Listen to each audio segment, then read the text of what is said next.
My name is Julian Croft. At least it was. The name feels like a suit I used to wear, tailored for a world that no longer exists. A world of crisp banknotes and silent electric cars, of restaurants where the ambient noise was a carefully engineered hum, of lives lived behind glass, both architectural and metaphorical. That world, my world, didn't just end. It was devoured. And I was at the table when the first bite was taken. I am speaking this to the silence. I am in a place buried deep in the earth, a place I built as the ultimate monument to my own ego. Ironic that my fortress of solitude has become just that.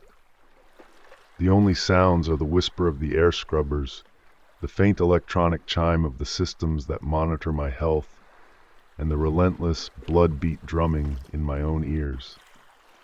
I have an endless supply of nutrient paste, recycled water, and something I never had in the life before, an infinite crushing expanse of time.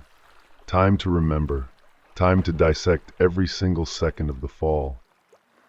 I do this not for history. History is a luxury of the victorious, and there were no victors here. I do this to keep the shape of my own mind, to pour the memories out before they corrode me from the inside. It is a form of testimony, a final, desperate audit of a bankrupt world. So if by some miracle you are hearing this, listen closely. I will tell you how the lights went out. I will give you the unvarnished, ugly truth, because I was there. I was the king of the world on the day it ended. It began on the Serafina. She was my yacht, though the word is woefully inadequate. She was 140 meters of fluid dynamics and unapologetic luxury, a floating sliver of a better reality. My reality. Her hull was painted a custom shade of pearl white that seemed to absorb the sunlight. Her decks were teak, aged for a century and sanded to the texture of silk. She moved through the water not with the brute force of an engine, but with the serene, silent grace of a predator. Everything about her, from the thread count of the sheets to the nationality of the crew, had been personally selected and vetted by me. She was not a vessel, she was a statement. The statement was simple. The world is malleable, and I am the one who shapes it. We were gliding through the South Pacific, a region of the planet so remote and beautiful it felt like a private screening room for God. The water was a shade of blue that strains credulity, and the sky was a vast, empty canvas.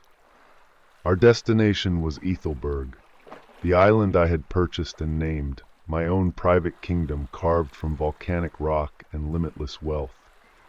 And to celebrate our arrival, I was hosting a party. The party, like everything else in my life, was an instrument.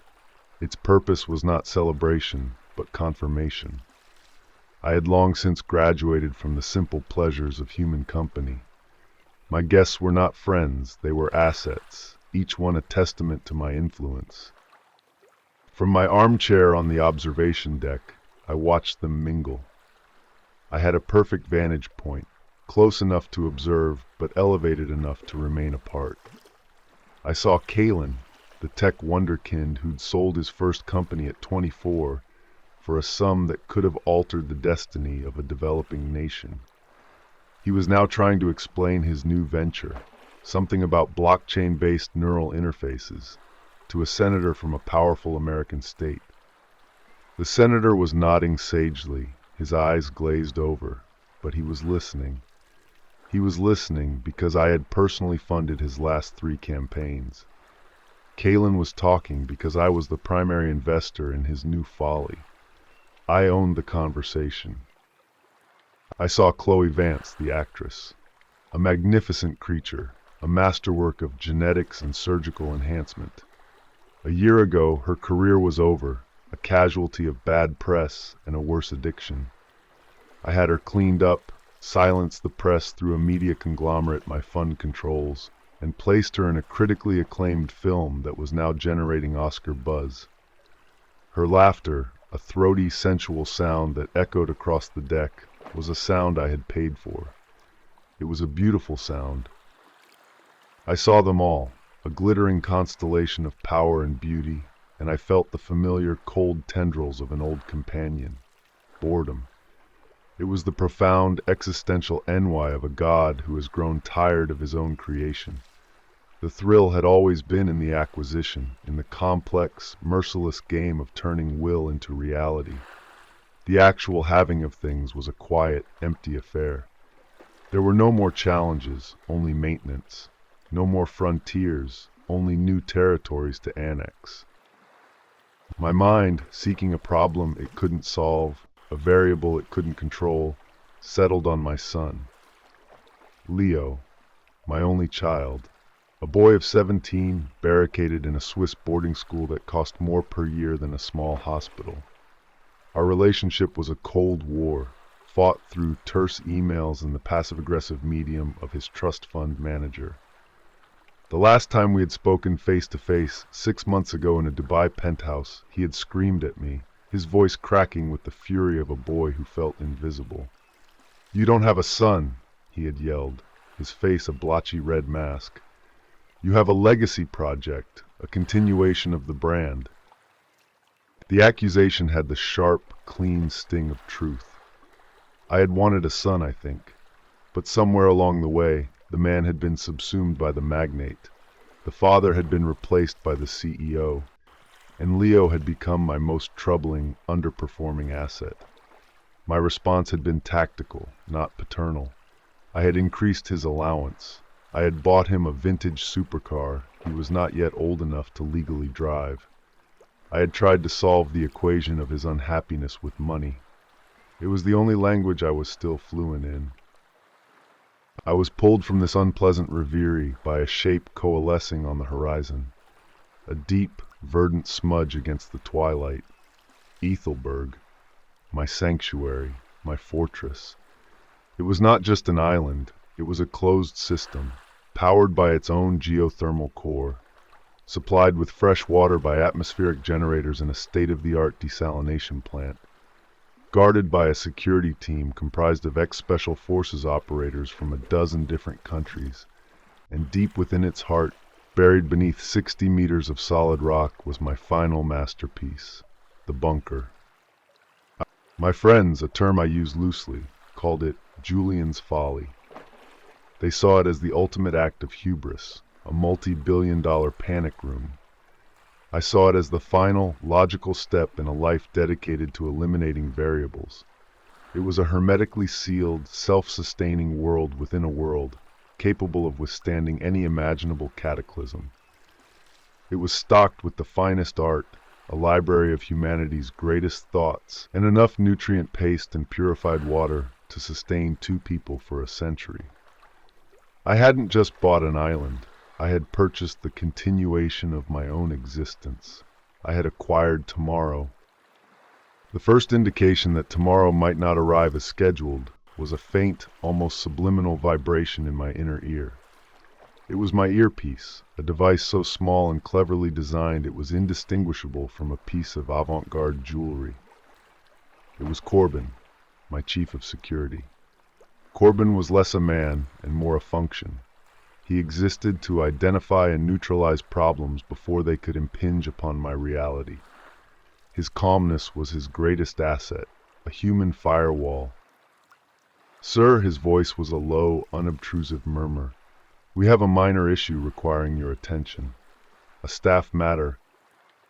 I kept my eyes on the island, my future. "Speak, Corbin." It's one of the new galley hands, a sous chef named Alistair Price. He presented with a sudden, acute fever and significant disorientation. When the head chef attempted to relieve him of his duties, he became physically combative.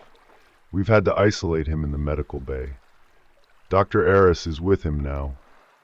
The words physically combative were an anomaly, a jarring note in the symphony of my perfectly orchestrated world. My staff were vetted for their docility, their professionalism. "Intoxication?" I asked, the word leaving a sour taste in my mouth. "Negative, sir. He passed a full screening upon boarding. Dr. Eris is suggesting a possible pathogen, likely foodborne. He was part of the specialty team that handled the more exotic ingredients we brought aboard in Port Moresby. I felt a flash of cold, clean anger. I had insisted on those ingredients. Kopi Luwak coffee, harvested from the digestive tract of a civet. Fugu pufferfish, requiring a master's license to prepare. They were conversation pieces, status symbols, and now one of them had become a vector of contamination, a flaw in my system. I trust Dr. Eris understands the importance of discretion, I said, my voice dangerously quiet. This does not go beyond the medical bay. The comfort of my guests is paramount. The situation is contained, sir. The man is secure. The link clicked off. The problem was an algorithm being run in a distant server. It did not require my direct attention. I took a sip of my whiskey, a Macallan distilled in a year of historical significance, and watched as the sun met the horizon, performing its final, spectacular act of self-immolation. An hour later, the sky was a tapestry of deep indigo and the first diamond-hard stars. The party had found its rhythm, a steady pulse of music and laughter. Corbin's voice returned to my ear. The calm was still present, but it was brittle now. It was the calm of a man standing on cracking ice. Sir, the situation has evolved. We now have 2 more cases. Both were members of the security detail that helped subdue Price. The symptom progression was identical, but exponentially faster. And we have a new development regarding Price himself. I rose slowly from my chair, a cold dread coiling in my gut. What development, Corbin? There was a pause, a pocket of dead air that felt 1,000 years long. He's dead, sir. Dr. Eris pronounced him at 1947 hours. Massive cardiac arrest. A settlement would be required. A quiet payment to a grieving family. A non-disclosure agreement. My mind was already running the numbers. A tragedy. That is not the development, sir, Corbin said, his voice dropping to a near whisper. Dr. Eris was preparing the body for the onboard morgue when it began to move again. Sir, I was watching the monitor feed myself. I can't explain it. There is no heartbeat, no respiration, but it is animate, and it is violent. It took 4 men in tactical gear to get it back into a restraint. During the struggle, it bit one of them. Corporal Jensen. It bit him on the arm. The word hung in the air between us, a piece of primitive savage granite. Bitten. And Jensen, I asked, my own voice a stranger to me. He is our 3rd active case, sir. He went from a resting heart rate to full cardiac distress in less than 10 minutes. Dr. Eris describes the necrosis at the wound site as explosive. He has never seen a pathogen act this way. He says it's behaving less like a virus and more like a prion that thinks. Sir, he is formally advising a full ship-wide biohazard alert. I walked to the rail, my hand gripping the cool, solid steel. My perfect, self-contained world had sprung a leak, a fatal one. The machine was breaking down. My machine. Authorize it, I commanded, the words feeling like stones in my mouth. Seal the crew decks. All of them. Post armed guards at every access point. Shoot-to-kill order is in effect for any unauthorized attempt to breach quarantine. Tell the captain to divert all non-essential power to the engines. I want to be at Ethelberg by 200. I don't care if he has to melt the damn reactors. Understood, sir. I strode from the deck, leaving the oblivious party behind me, and sealed myself in my study. It was my sanctum sanctorum, a womb of quiet, ordered control. The chaos of the world could not touch me here. I brought the ship's systems online, the wall-sized monitor glowing to life. I was no longer a guest at a party. I was a general in his command bunker. I rerouted the ventilation systems, creating a negative pressure zone on the lower decks, ensuring the air, the contagion, was vented directly out to sea. I activated the security cameras, my eyes now everywhere at once. The feeds from the crew decks were chillingly quiet. I saw my guards, anonymous figures in bulky hazmat suits, standing like sentinels in the empty corridors. Then I switched to the medical bay. It was a scene from a nightmare. 3 men, my men, were strapped to beds, thrashing with such inhuman violence that the metal frames were groaning in protest. In the reinforced observation chamber, the 4th man, the patient zero, Alistair Price, was standing perfectly still, his back to the camera. He was waiting. I watched him for what felt like an eternity, my mind racing through contingencies. I could divert the ship to a U.S. naval base. I could call in a quarantine team from the WHO. I could, with a few encrypted satellite calls, bring the full weight of the world's medical and military establishments to bear on this problem. This was a crisis, yes, but it was a manageable crisis. All crises were, with the right resources. My resources. The illusion was shattered by a sound, a scream. It came from the deck above, a raw, piercing shriek that cut through the soundproofing, through my arrogant certainty, and straight into the primitive core of my brain. It was followed by another, and then another, a symphony of terror. My earpiece exploded in a burst of static. It was Corbin's voice, but it was mangled, torn apart by panic and exertion. "Code Red! They're out! Containment failed. They're on the guest decks. They don't die. You have to shoot them in the head." "Sir, for God's sake, lock your door. Stay where you are." The line cut out, replaced by the ship's general alarm, a shrill, insistent whooping that was the sound of total system failure. A serene female voice, the voice I had chosen for the ship's computer, began to chant a soothing, terrifying mantra over the PA system. "Alert! Biohazard breach detected. All hands proceed to designated muster stations. Alert!" I turned to the monitors, my blood turning to ice water in my veins. My party was over. The hunt had begun. The monitors showed a world that had come undone. The things, I could no longer think of them as people, moved with a spastic, terrifying energy, their bodies contorting in ways that bone and sinew were not meant to allow. They were like insects, scuttling and lunging into the screaming, panicked crowds. It was a process of horrifying efficiency. They didn't stop to kill. They would bite, a single savage act of fluid transfer, and then move on, their milky white eyes already scanning for the next target. The victim would fall, screaming, and for a minute there would be stillness. Then the seizures would begin, a violent, thrashing dance of transformation. And then they would rise, their faces wiped clean of everything they had ever been, and they would join the hunt. The cascade, the brutal exponential math of the apocalypse, 1 becomes 2, 2 become 4. I watched with a kind of detached clinical horror as the senator was pulled down by the Russian model Anja. His face was a perfect portrait of indignation, of a man utterly incapable of believing that his importance was no longer a shield. I saw Chloe Vance, the star I had created, her Oscar-worthy scream cut short as her own publicist sank his teeth into her neck. My world was not just collapsing. It was being consumed by its own inhabitants. A rhythmic, heavy thudding began against my study door. I glanced at the corridor feed. It was Kalen, the boy genius.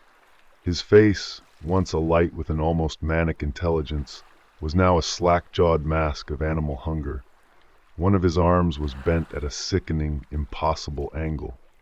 He was throwing himself against the titanium door, over and over, a mindless, biological machine trying to break through to the meal on the other side. The sheer, lunatic irony of it was a physical blow. The man whose revolutionary neural interface I was funding was trying to bash his own brains out on my door so he could eat mine. The thudding was abruptly cut short by a series of 3 sharp cracks. Gunshots. Kalen's body, or what was left of it, slid down the door, leaving a bloody smear. My earpiece crackled. "Sir, it's Corbin. I'm right outside. Open up." My hand, slick with a sweat I hadn't realized was there, flew to the console. I hit the release. The door slid open. Corbin stood there, a ghost from a forgotten war. His uniform was in tatters, his face smeared with gore. The handgun in his grip was smoking. The corridor behind him was a landscape from a Bosch painting, littered with the still and twitching bodies of my guests. "The ship is gone," he said, his voice a low, hard rasp, each word a piece of flint. "We either get off it now, or we become part of its crew. The choice is yours, sir." He didn't wait for an answer. He turned, and I followed. The king abandoning his throne, scurrying from his own castle like a common thief.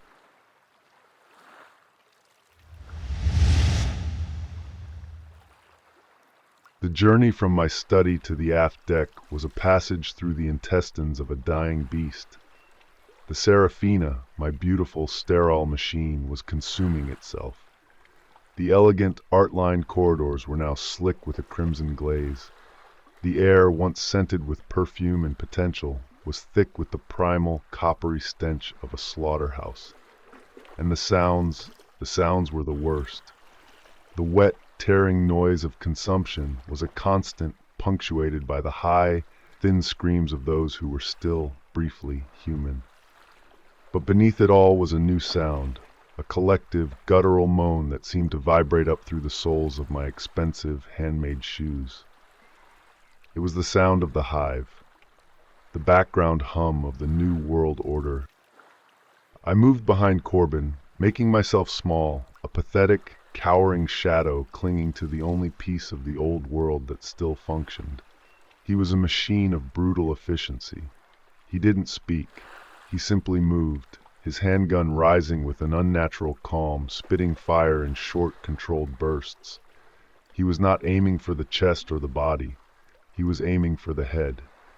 He had already processed the new reality, had already adapted the rules of engagement. While my mind was still reeling with the why, he was focused entirely on the how. 2 shots for the bartender who had served me my whiskey an hour before. 2 shots for the young couple who had been celebrating their anniversary, their white linen outfits now a Jackson Pollock of arterial spray. They fell like puppets with their strings cut, and we moved on. I averted my eyes.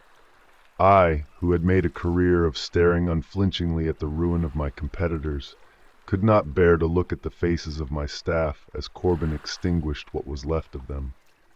They were just obstacles now, data points in a new, terrifying equation of survival. We reached the aft deck. The air was clean here, fresh with the salt of the open ocean. It felt like surfacing from a drowning dream. Under the cold, indifferent light of the moon, I saw a figure huddled by the railing. It was Anya, my personal assistant, a fiercely competent young woman from whom I demanded perfection, and who had, until this evening, always delivered it. Now she was just a child, her body racked with the kind of deep, convulsive sobs that signal the complete collapse of a human being's world. She had seen the same things I had. "She's the only other one I could get to," Corbin grunted, his attention already on the emergency rib, a rigid inflatable boat tethered to a small deployment crane. He worked the controls with a speed and precision that was mesmerizing. The crane whirred, lowering the boat into the dark, churning water below. The first of them, the Changed, were spilling out onto the deck behind us. They were drawn by the sound, by the scent of the living. "Go," Corbin roared, his voice the crack of a whip. Anya, galvanized by the command, scrambled over the railing and dropped into the boat. I followed, my movements clumsy, pathetic. My tailored suit, which had cost more than her yearly salary, snagged on a cleat, and I fell, landing hard on the boat's inflatable siding. The king, making his grand exit on his hands and knees. Corbin was the last one in. He didn't bother with knots. He produced a combat knife from a sheath on his ankle and sliced through the thick mooring rope in a single fluid motion. He hit the ignition, and the powerful outboard motor roared to life, a beautiful, profane sound of defiance. As we sped away from the Serafina, I looked back one last time. It was a vision of hell. My floating palace, my monument to order and control, was now a drifting, plague-ridden ghost ship. Fires had started in the main lounge, casting a flickering orange glow against the night sky, and the railings were lined with them. Dozens of figures, their bodies silhouetted against the flames, their arms outstretched as if in supplication. One of them, a woman in a long, glittering evening gown, climbed onto the railing and simply fell, a silent, graceful plunge into the darkness. I turned away, my eyes fixed on the dark, brooding mass of the island ahead. Ethelberg. The name felt like a prayer on my lips, my fortress, my sanctuary, my bunker. A sliver of the old Julian, the master strategist, the man in control, reasserted itself. A plan formed, a desperate litany against the encroaching madness. Reach the island, secure the villa, activate the perimeter defenses, get to the bunker, seal the doors, analyze, re-establish control. The hope was so potent, so desperately needed, that it was a physical thing, a warmth spreading through my frozen limbs. We were going to make it. We were going to survive. Hope is the most vicious poison of all. It makes you stupid. It makes you careless. As we approached the main dock, the soft, welcoming glow of its lights was a lie. The place was deserted. My meticulously trained island staff, who should have been waiting with electric carts and chilled towels, were absent. There was only a profound, listening silence. "Something's wrong," Corbin said, his voice a low growl. He cut the engine, and we drifted the last 50 feet in an agony of suspense. He stepped onto the dock, his gun held in a low, ready position, and moved forward like a panther, melting into the shadows. Anya and I waited in the boat, our breath loud in the still night air. We were mice, hiding while the cat scouted the terrain. Corbin reached the end of the dock and froze. He was looking up the wide, manicured path that led to the villa.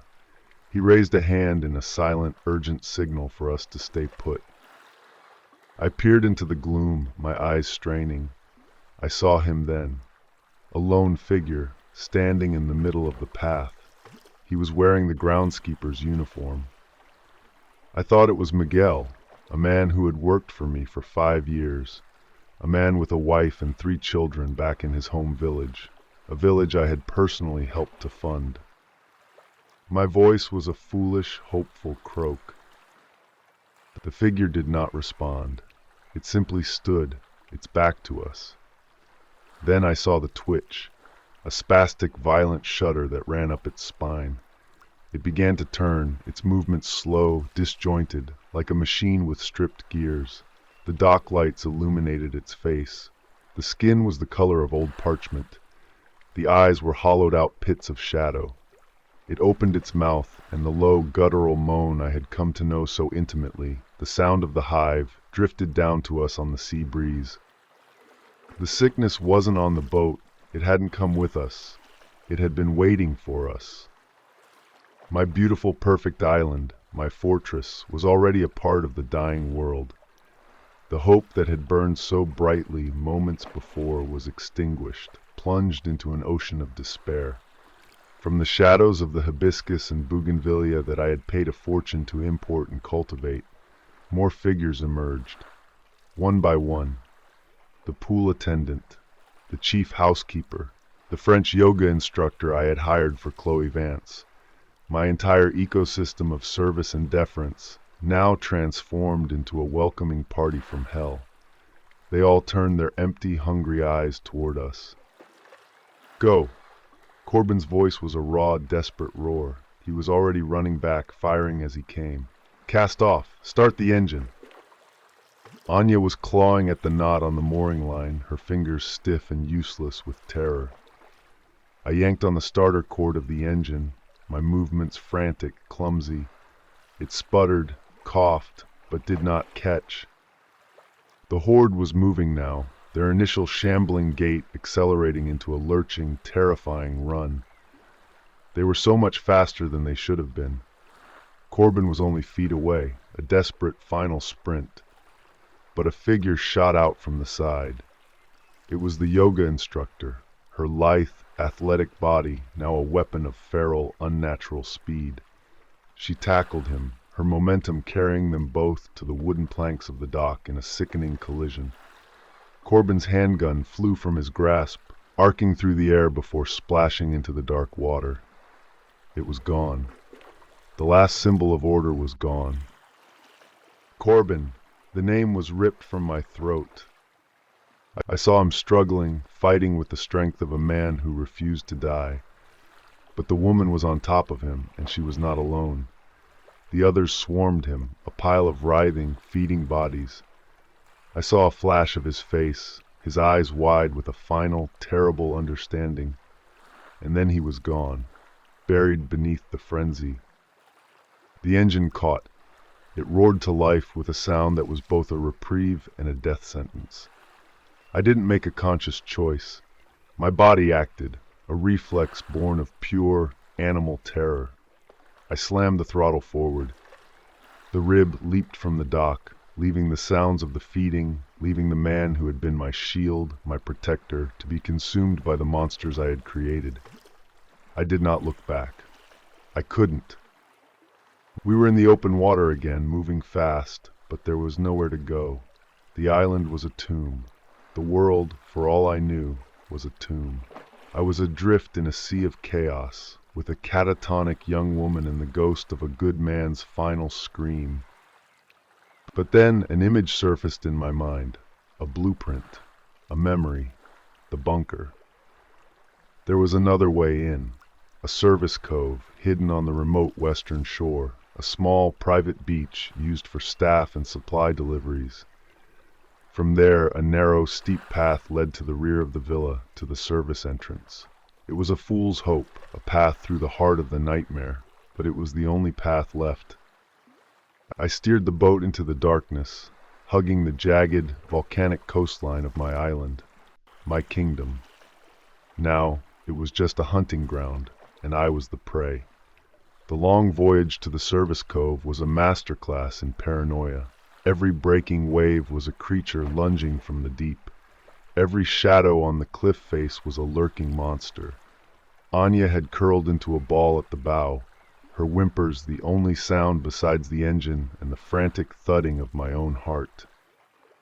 We found the cove, a sliver of black sand nestled between two towering cliffs. I cut the engine and we drifted in, the hull scraping against the shore with a sound that felt deafeningly loud. I had to shake Anya to get her to move. Her eyes were wide, vacant. She was broken. "We have to go," I whispered, my voice hoarse. "We have to be quiet. Stay with me." She nodded, a jerky, puppet-like motion. I took her hand. It was as cold as ice. We stepped out of the boat and onto the soil of my fallen kingdom. The air was thick, humid, alive with the incessant, maddening hum of insects. The path was even steeper than I remembered, a treacherous, winding ribbon of dirt and rock. Every snapping twig, every dislodged pebble, sent a fresh jolt of adrenaline through me. We were exposed. We were vulnerable. We reached the top, emerging into the manicured perfection of the villa's rear gardens. The villa itself stood before us, a vast, silent mausoleum of glass and white stone. It looked peaceful. It looked like home. But the air told a different story. Underneath the cloying sweetness of the night-blooming jasmine there was another scent, faint but pervasive. The smell of old blood. The kitchen door, a heavy steel service door, was slightly ajar. My heart hammered against my ribs. We slipped inside. The kitchen, my multi-million-dollar state-of-the-art kitchen, was a scene of chaos. Utensils were scattered. Heavy steel tables were overturned. A long, dark smear, like a snail's trail of drying paint, led from the center of the room out into the main house. We followed it, moving like specters through the grand, silent halls of my home. The smear led us to the grand foyer, with its soaring three-story atrium and its priceless Calder Mobile hanging like a dissected galaxy. The source of the smear was lying at the foot of the grand staircase. It had once been Elena, my head housekeeper, a woman of formidable presence and quiet dignity. I pulled Anya away before she could scream. The basement door was just ahead, our sanctuary. My hand was on the handle when a sound from above froze me in place. A soft, dragging sound. A footstep. We flattened ourselves against the wall. The sound came again, closer. Someone or something was on the second-floor landing. Against all reason, against every instinct for survival, I had to look. I crept to the base of the staircase, my body trembling, and tilted my head back. A figure was standing at the top of the stairs, silhouetted against the vast, moonlit window that overlooked the sea. It was a woman, wearing one of my silk bathrobes. It was Chloe Vance, the actress, the star I had manufactured, the woman I had watched being pulled down on the deck of the Serafina. Somehow she had made it here, or another one had. It didn't matter. The plague was walking the halls of my home. She turned, and even in the deep shadows I felt her empty eyes lock onto me. A low, hungry moan echoed in the cavernous space, and she started to descend. Her movements were wrong, a jerky, uncoordinated gait, her bare feet slapping wetly on the cold marble. The sight broke the paralysis. I grabbed Anya's arm and yanked her towards the basement door, pulling it open and shoving her through. I scrambled in after her, slamming the heavy oak door shut behind us. There was no lock. "The wine rack," I hissed, my voice a raw, desperate thing. "Help me push it." The thudding started on the other side of the door. Chloe was throwing her body against it, the wood groaning in protest. We heaved against a massive iron rack, heavy with bottles of wine that were collectively worth more than the villa itself.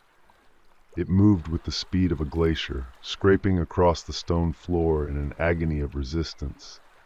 A loud crack echoed from the door as a panel splintered. But the rack was in place. It would hold. For now. We didn't wait. We ran. Through the cavernous basement, past the silent, humming machinery that was the villa's heart, to a small, climate-controlled room at the far end. The wine cellar. Inside, I went to a specific wall, to a specific rack of priceless Bordeaux. I pulled the third bottle from the top. It wasn't a bottle. It was a biometric scanner disguised as one. I pressed my thumb against the cool glass face. A soft chime, a hiss of hydraulics. A section of the stone wall slid away, revealing a seamless brushed titanium door. The door to my tomb. The door to my salvation. I pushed Anya through and followed, hitting the control panel. The titanium door slid shut, sealing us in. I stumbled forward and sealed a second, inner door.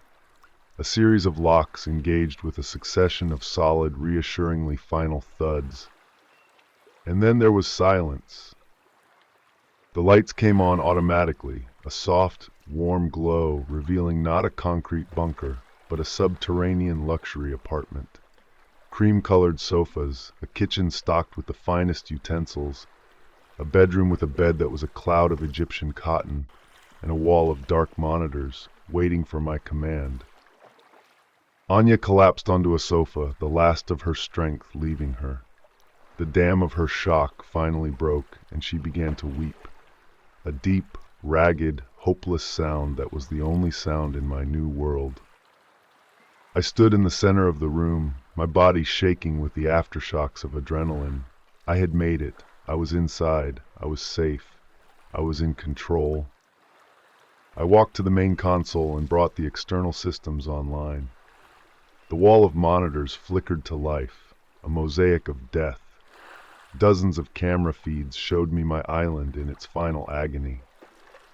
I saw the main dock, where the changed were still swarming the spot where Corbin had fallen. I saw the pristine lawns, now dotted with the shambling, aimless figures of my staff. I saw the front of my villa, where Chloe Vance and a half-dozen others were clawing mindlessly at the impenetrable doors. I had survived. I was a king, safe in my castle. But the world outside the walls, my world, was a graveyard, and the monsters were roaming its grounds. I sank onto a sofa, the profound, absolute silence of the bunker pressing in on me. It was the silence of the end. And in that moment, staring at the silent, ravenous ghosts on my screens, I understood. Survival wasn't the prize. It was the sentence. My punishment had just begun.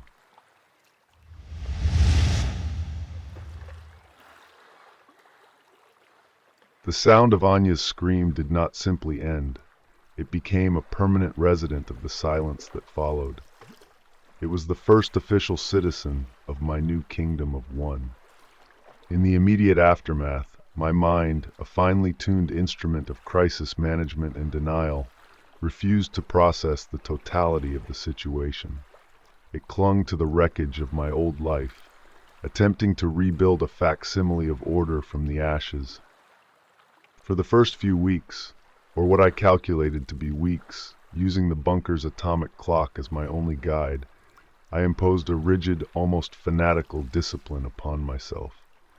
My day began at 0700 hours precisely. I would rise from the silk-sheeted bed, a bed that now felt as vast and empty as a desert, and proceed to the master bathroom. I would engage the rainfall shower, standing under the perfectly heated water for exactly 8 minutes, scrubbing my skin raw as if to wash off the taint of the world I had escaped. I would then stand before the automated wardrobe, which would present me with a freshly pressed suit, a silk tie, and handmade leather shoes. I would dress myself meticulously, knotting the tie with a perfect Windsor, a small defiant act of civilization in the face of absolute barbarism. Breakfast was at 08:30. I would sit at the cold granite countertop of the kitchen island, a space designed for entertaining dozens, and watch as the food synthesizer extruded a beige, nutrient-rich paste into a porcelain bowl. I would instruct the system to imbue it with the flavor profile of pain au chocolat or a smoked salmon omelet. The texture was always the same, a uniform, slightly gritty slurry, but the chemical scent it produced was a clever, cruel ghost of a memory, a phantom limb of my former palate. From 0900 until 1700, I would work. I sealed myself in the command center, a room dominated by the wall of dark monitors, and I would resurrected my fallen empire on the servers of my own mind. I ran phantom stock market simulations, my fingers flying across the holographic keyboard, executing billion-dollar trades in a global market that was now nothing more than a graveyard of abandoned data centers. I composed ruthless, brilliant memos to a board of directors who were now, in all likelihood, either shambling, ravenous husks or the nutrient paste for something else. I was playing God with a ghost economy, a king reigning over a kingdom of ones and zeros, the sheer, howling madness of the act kept at bay by the intensity of my focus. It was the only coping mechanism I had. My entire life had been a process of imposing my will upon complex systems. This was the last system left to me, the memory of the one I had mastered. My only true connection to the world outside, my prison yard, was the monitor wall.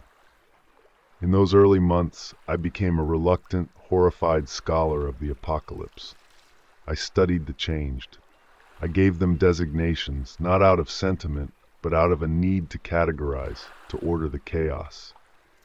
There was the gardener, a man who had once been my head horticulturalist. I would watch him on the monitors, aimlessly pulling at the weeds around my prize-winning orchids, his movements a pathetic, ingrained echo of his former life. There was the chef, who would sometimes wander into the ruined outdoor kitchen and stand there for hours, his hands twitching, his head lolling, as if trying to remember a recipe that had been erased along with his soul. I learned their rules. They were phototropic, drawn to light like deep-sea fish. At night, the villa's automated landscape lighting, still running flawlessly on the geothermal power core, would switch on, and they would come. From all corners of the island, they would shuffle onto the main lawn, a silent, grotesque congregation, their empty faces upturned to the warm glow of the sodium lamps. They were not admiring the view. The light, I theorized, was simply a stimulus, a signal that registered in their primitive, hijacked brainstems as a potential source of the warmth they craved, the warmth of living flesh. I tested this theory. The bunker's systems included a network of powerful external speakers designed for island-wide announcements or, in a pinch, sonic crowd control. One afternoon, I selected a single speaker near the golf course, on the far side of the island from where the main horde was gathered. I played a simple, pure tone, a C sharp. On the monitors, I watched the effect. Heads turned, shuffling bodies paused, and then, as one, the entire mass of them began to move. Slowly, inexorably, they migrated across my island, a river of decay flowing towards a sound they could not comprehend, driven by an instinct they did not understand. I was their god now, a petty, hidden deity playing with his broken toys. The feeling was not one of power, but of profound, nauseating emptiness. But the mind cannot live on data and observation alone. In the perfect, sterile silence of my tomb, deprived of all external human contact, my own consciousness began to fracture. It began to populate the void. The first to arrive, of course, was Leo. He manifested not as a visual hallucination, but as a voice, an auditor of my soul. I was watching old security footage from the Serafina, from before the end, a clip of the party in full swing. I saw myself, a distant, regal figure in a white linen suit, observing my court with a look of supreme, bored indifference. "Quite the collection you had there, Father." The voice was so crisp, so utterly real, that I spun around in my chair, my heart leaping into my throat. The command center was empty. The air was still. "A portfolio of human beings," the voice continued, laced with the wry, biting sarcasm only a son can level at his father. "Did you calculate their depreciation value before they were liquidated?" "Leo," I breathed, the name a strange, painful thing on my tongue. "Who else would it be?" he said. "I'm your legacy project, and this grand silent mausoleum, this is your legacy. Congratulations, the brand endures." I tried to fight him. I tried to reason with him, with my own splintering mind. I played music at deafening volumes, the symphonies of Mahler and Beethoven storming the silence. But his voice was always there, a quiet counterpoint beneath the crescendo. He was my conscience, given form and voice, and he was merciless. He became my cellmate. He would sit in the chair opposite me, a phantom in my peripheral vision, and he would force me to remember. Not the triumphs, but the costs. "You remember the Amazonas River project?" he asked one day, as I stared blankly at a monitor showing the relentless green tide of the jungle swallowing my tennis courts. "The hydroelectric dam. You called it a triumph of sustainable energy. You won awards. Do you know what the local tribes called it? The Great Drowning. You flooded their ancestral lands, displaced 10,000 people, for a 20-point bump in your green energy subsidiary's stock price. You were just warming up, weren't you? Practicing for this." He forced me to confront the faces behind the numbers, the competitors I had crushed, the partners I had betrayed, the lives that had been the paving stones on my road to this gilded cage. He made me see that the pathogen, the Croft strain, was not an alien invader. It was a perfect metaphor for the man I had been, a mindless, consuming hunger that stripped away the humanity of everything it touched, driven by a single, relentless imperative: to grow, to acquire, to spread. The changed were not monsters. They were a purer, more honest form of me. The guilt, when it finally broke through the dam of my arrogance, was absolute. It was a physical thing, a crushing weight on my chest that made it difficult to breathe. I would spend days curled on the bed, not sleeping, just replaying my life, my failures, my final, disastrous conversation with my son. The suits remained in the wardrobe. The nutrient paste went unflavored. My own decay had begun. For a time, the world outside offered a distraction. My satellite uplink was a fire hose of global despair. I watched civilization tear itself apart. I saw a 4-star general, a man I had once played golf with, break down in tears during a press conference from the fortified Green Zone in D.C. He was describing the failure of Operation American Phoenix, a last-ditch attempt to secure the major cities. The changed, he explained, were not deterred by conventional warfare. They felt no fear, no pain. They were the perfect infantry, and their numbers only grew with every battle lost. I lurked on the dying internet, a digital ghost haunting the ruins. I found the scientific forums where the last great minds of our species were collaborating, sharing data in a frantic race against the inevitable. They confirmed my island's role as the cradle of the apocalypse. The unique archaea, the deep-sea vent, the contaminated seafood. They called it the Croft strain pathogen. My name, forever linked not with the empire I had built, but with the plague that had erased it. My final, most enduring legacy. The last message I ever received from that dying network was a text-only bulletin from a research team at the South Pole Telescope. It was a chilling addendum to the biological profile of our new inheritors. They are photonegative, it read. The prion is destabilized by high-spectrum UV radiation. This explains their nocturnal preference and their tendency to seek shelter during the day. It also suggests a terrifying possibility. In the absence of a food source, they may not simply expire. The prion could trigger a dormant, cyst-like state, protecting the host organism from environmental decay. They might be able to wait. They might be waiting for the seasons to change, for the sun to weaken, for the long, dark winter. Then the connection went dead. The world outside my island fell completely silent. The fire hose was shut off. I was truly, finally, cosmically alone with my ghost. The years that followed are a blur in my memory, a long, gray smear of time. The world outside my windows underwent a slow, quiet, and profound transformation. The apocalypse did not end in a blaze of glory. It ended in the patient, relentless process of ecological succession. Nature, the system I had sought to dominate, simply absorbed the horror. The relentless sun, the salt spray, the rains, the insects, the bacteria in the soil, they did their slow, methodical work. The bodies of the changed, the ones that had not fallen and deactivated, simply fell apart. Their flesh, no longer sustained by the prion's metabolic hijacking, succumbed to the timeless laws of decay. They melted back into the earth from which they had come. My villa, my testament to the power of human design, was unmade. The jungle consumed it.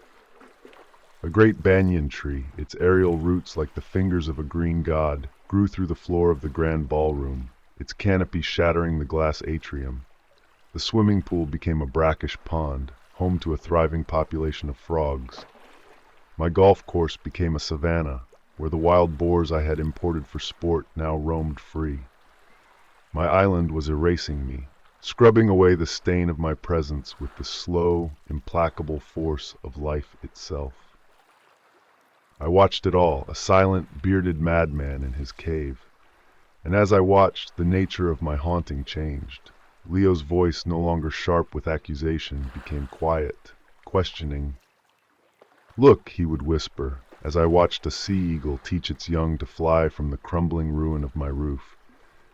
It's all still here, the world. It's just not for you anymore. It's moved on, and you are still here, in the dark. Why? I had no answer. The bunker, my ultimate expression of control, had become my prison. I had survived, yes, but I had not lived. I was a relic, a museum piece from a dead civilization, preserved in a perfect, climate-controlled box.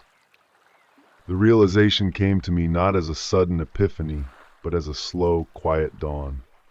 My purpose was not to survive. My purpose had been to witness, to see the consequence of a life lived without love, without connection, to be the sole audience for the final act of a tragedy I had written. And now the play was over. The actors had departed. The stage was being reclaimed by nature. Only I, the author, remained, sitting alone in the empty theater. I am recording these last words now. The date, according to the bunker's clock, is irrelevant. Time has no meaning here. I have spent a lifetime, or perhaps several, in this place. I have audited my soul and found it wanting. I have confessed to a ghost and found a strange, quiet form of absolution. I am standing now before the inner door, the final seal. For years it has been a symbol of my safety, my victory over the chaos. Now I see it for what it is, the door to a cage. I am holding the control panel. The green button, the one I pointed out to Anya, glows with a soft, inviting light. I'm going to press it. I'm going to open the door. I am not doing this out of hope. Hope is the lie we tell ourselves in the dark. I am not doing it out of despair. Despair is a fire that burned itself out long ago. I am doing it because it is the only act left to me that has any meaning. It is the only choice I have. My entire life was a flight from consequence, from the messy, unpredictable nature of reality.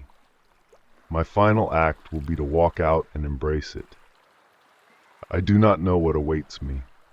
The air itself may be a poison I can no longer breathe. The sun may be a fire that will scorch my pale subterranean skin.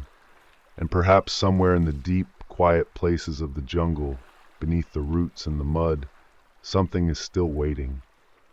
Waiting for the sound of a footstep. Waiting for the long night. So be it. My name was Julian Croft. I built an empire of things and learned too late that a life without love is a gilded tomb.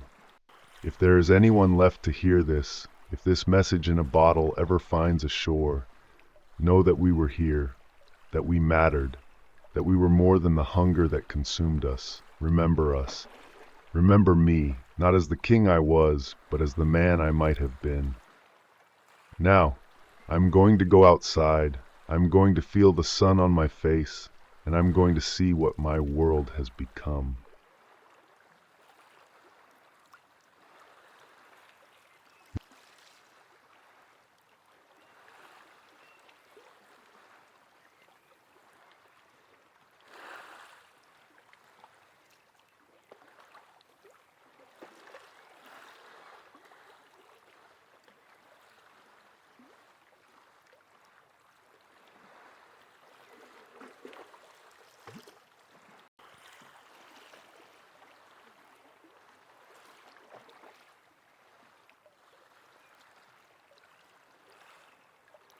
Thanks for tuning in.